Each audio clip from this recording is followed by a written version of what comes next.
Welcome back to my YouTube channel AK Topper Academy में आपका स्वागत है। उम्मीद करता हूं कि आप सभी अच्छे होंगे। तो आप भी 2023 बोर्ड एग्जाम देने वाले हैं। 3 मार्च को आपका पेपर है। सामाजिक विज्ञान क्लास 10 महत्वपूर्ण प्रश्न लगभग उत्तरीय प्रश्न। इसमें हम 10 प्रश्न डिस्कस करने वाले हैं जो आपके बोर्ड एग्जाम के लिए बहुत ही मोस्ट इम्पोर्टेंट है। 10 प्रश्न डिस्कस करेंगे। पेपर में 100% यही आएगा। आप इन प्रश्नों को तैयार करके ही जाना। तो वीडियो को लाइक नहीं किया तो लाइक कर लो, चैनल पर नए हो तो चैनल को सब्सक्राइब कर लो। तो हम अपना प्रश्न नंबर 1 शुरू करते हैं बिना वक्त गंवाए। तो हमारा पहला प्रश्न है, ऑटो वान बिस्मार्क ने जर्मनी के एकीकरण का जनक क्यों कहा जाता है? कारण लिखिए। जो ऑटो वान बिस्मार्क है उन्हें जर्मनी का एकीकरण क्यों कहा जाता है? कारण लिखना है। बिस्मार्क ने सुधार एवं कूटनीति के अंतर्गत जर्मनी के क्षेत्रों का प्रशाकरण अथवा प्रशाकरण एकीकरण का प्रयास किया।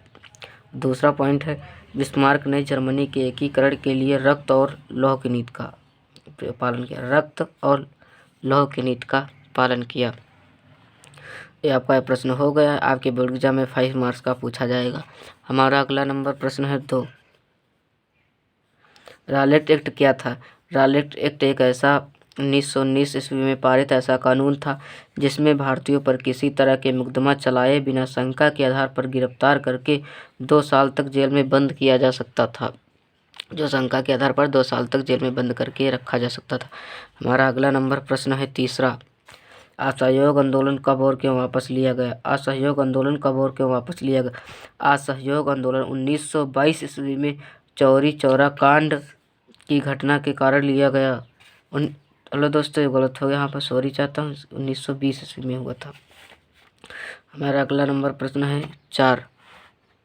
हमारा अगला प्रश्न है 4। पवन अपर्दन किसे कहते हैं? पवन अपर्दन किसे कहते हैं?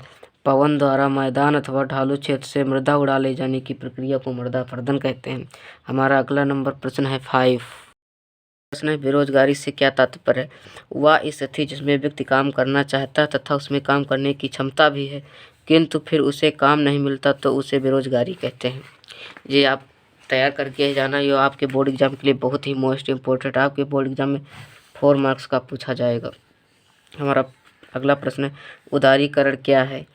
सरकार द्वारा निजी क्षेत्रों पर अवरोधों अथवा प्रतिबंधों को हटाने की प्रक्रिया को उदारीकरण कहा जाता है। हमारा अगला नंबर प्रश्न है 6।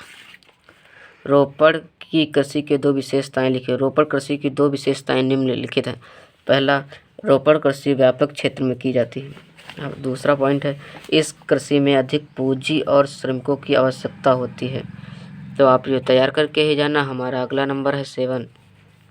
लोकतांत्रिक व्यवस्था क्या है? जो लोकतांत्रिक व्यवस्था क्या है? यह एक ऐसी व्यवस्था है जिसमें केंद्र में लोग हो अर्थात लोगों द्वारा बनाई गई सरकार जो लोगों के हितों के लिए काम करेगी तथा वह इच्छा बनी रहेगी, तो उसे लोकतांत्रिक व्यवस्था कहते हैं। हमारा अगला नंबर प्रश्न है 8। प्रति व्यक्ति आय क्या है? जो प्रति व्यक्ति है क्या है? किसी देश की कुल आय को कुल जनसंख्या से भाग देने पर प्राप्त आय को औसत आय या उसे प्रति व्यक्ति आय भी कहते हैं। ये आपके बोर्ड एग्जाम में बहुत इम्पोर्टेंट है। आप इसे तैयार करके ही जाना। यह आपके बोर्ड एग्जाम में 4 मार्क्स का पूछा जाएगा। जिसे कुल देश की कुल जनसंख्या से हमारा अगला नंबर प्रश्न 9। भूमंडलीय या वैश्वीकरण से आप क्या तात्पर्य है? एक देश की अर्थव्यवस्था को दूसरे देश की अर्थव्यवस्था से संपूर्ण विश्व के विभिन्न देशों की अर्थव्यवस्था को एक दूसरे विभिन्न क्षेत्रों से माध्यम से जुड़ा होना भूमंडलीकरण या वैश्वीकरण कहलाता है। कहने के अनुसार एक देश की अर्थव्यवस्था, जैसे एक देश की अर्थव्यवस्था और दूसरे देश की अर्थव्यवस्था से विभिन्न विश्व के देशों को जुड़ना ही भूमंडलीकरण कहलाता है।